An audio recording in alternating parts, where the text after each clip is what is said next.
मामा आज चालते फोन कर तुम्ही हां एक निर्णय जाहीर केलेला आहे.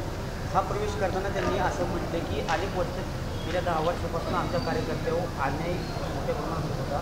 एक प्रकारे इंदापूरमध्ये मोठ्या प्रमाणात गुन्हेगारी वाढली त्यामुळे हे त्यांनाच विचारायला माहिती. मला तर काही दिसलं नाही असं का. त्यांना वाटलं असेल काहीतरी, त्यांना वाटलं त्यांच्या प्रश्नाचं उत्तर मी कसं देऊ त्यांच्या. नाही 10 वर्षामध्ये सत्तेचा विषय नाही. 10 वर्षामध्ये हे 10 वर्षापूर्वी इंदापूर शहर काय होतं, आज तुम्ही इथं शहरात आलाय. 10 वर्षापूर्वी हे शहर काय होतं, आज कसं आहे, बाजारपेठ कसे आहे, इथले रस्ते कसे आहेत, इथल्या इमारती कशा आहेत, इथं काय आहे, हेच उत्तर दिलं तुम्हाला विकासाच्या बाबतीमध्ये. कशाच्या आधारावर आज त्यांनी राष्ट्रवादी काँग्रेस पक्ष शरद पवार यांच्या पक्षामध्ये जाण्याचा निर्णय घेतलेला आहे, कसं पाहता या? मी त्यांचं उत्तर मी कसं देऊ. मला काहीच त्याचं हिवत नाही, मला काहीच माहितीच नाही तर काय ते विषय. आणि तुमच्याच माध्यमातून करून त्यांनी पक्षाचा प्रवेश घेतला. पक्षप्रवेश घेण्यास आज त्यांनी ठरवलेलं आहे नेमकं. आता पण त्यांना आता बघा, त्यांना जे योग्य वाटेल, प्रत्येक माणूस शेवटी आपल्या सगळ्याला स्वातंत्र्य आहे, त्यामुळे त्यांना जे योग्य वाटेल तर त्यांनी निर्णय घेतलेला असावा. मामा एकंदरीत महायुतीमध्ये सध्या जागा वाटपावरून कुणाला उमेदवारी इंदापूर एकंदरीत आज हर्षवर्धन पाटलांनी राष्ट्रवादी दोघांपैकी कुणाला तरी महायुतीतून इंदापूरमध्ये उमेदवारी मिळाली. एकंदरीत उमेदवारीचा मार्ग तुमचा मोकळा झाला नाही. मार्ग मोकळा मी अजून उमेदवारी पक्षाला मागितलेलं नाही, पक्षाने मला अधिकृतरित्या सांगितलेलं नाही. तर अजून तर मला उमेदवारी मिळालेली नाही किंवा मला कोणी सांगितलेलं नाही. आणि तुम्ही म्हणसाल तुम्ही फिरताय का, मी 5 वर्ष लोकात फिरतो, फक्त निवडणुकीपुरतं फिरत नाही. लोकांच्या प्रत्येक सुखदुःखात असतो, गावाच्या विकास कामात असतो, बाकीच्या गावाच्या कुठलाही त्यांचा विषय असला तर मी नेहमीच लोकात असतो. त्यामुळं फिरायचा विषय म्हटला तर मी 5 वर्ष फिरत असतो, तसं आजही फिरतोय.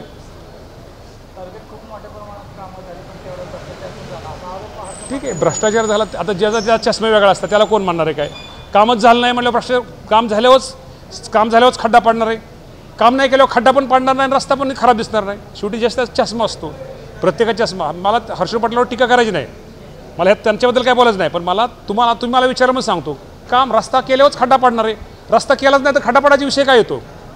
या माध्यमातून मला तुम्हाला सगळ्यांना यात सांगायचं आहे, शेवटी काम करणाऱ्या माणसालाच लोकांचं दिसतं, काम न करणाऱ्या माणसाबद्दल कोणाला दिसायची काही कारणच नाही ना.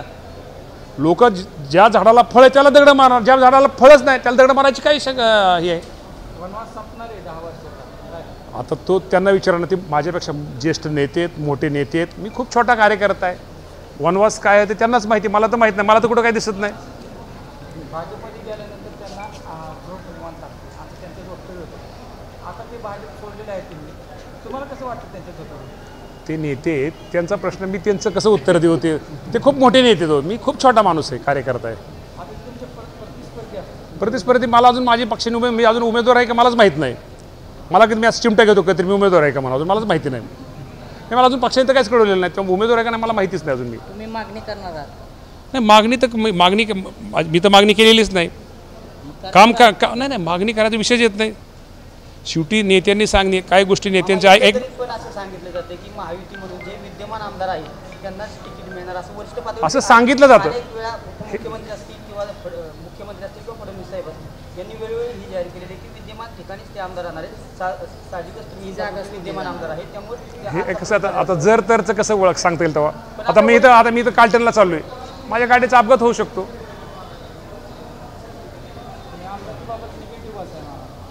आमदारकी बाबतीत मला उमेदवारी दिली नाही पक्षाने तर मी कसं निगेटिव्ह आणि पॉझिटिव्ह बोलत. मला अजून उमेदवारी दिलेली नाही. तुम्ही मागणी केली का? मागणी अजून पक्षाने फॉर्म पण मागितलेले नाहीत आमच्या. तुमची मागणी आहे का? पक्षाने फॉर्मच अजून मागितलेले नाहीत आमच्याकडे. फॉर्म मागितल्यानंतर आम्ही जर वाटलं तर भरून देऊ, नाही वाटलं तर काय त्यात काय असं असं काय नाही. इच्छुक वगैरे अजिबात नाही. लोकांनी आज कसं आहे की तुम्ही आता इंदापूर जनता स्वाभिमानी जनता आहे, 100% स्वाभिमानी जनता आहे. इंदापूरच्या जनतेला खरं काय खोटं काय निश्चित प्रकारे समजतं. त्यामुळं ते जनता जनार्दन अजून वेळ आहे, टाईम आहे, इतके लोक त्यावर चर्चा करणं किंवा निर्णय घेणं बरोबर नाही. ज्यावेळेस ऐका ना, ज्यावेळेस आचारसंहिता लागेल, पक्षश्रेष्ठी मला ज्यावेळेस सांगेल, ज्यावेळेस मला उमेदवारी देण्याचा त्यांचा निर्णय घेतील त्यावेळेस मी योग्य ते उत्तर देईल.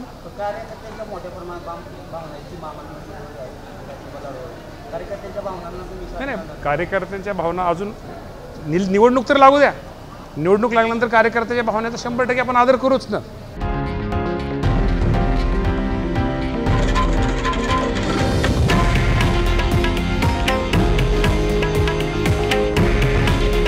हे आहे देशातील नंबर 1 न्यूज नेटवर्क आणि आपण पाहत आहात TV9 मराठी.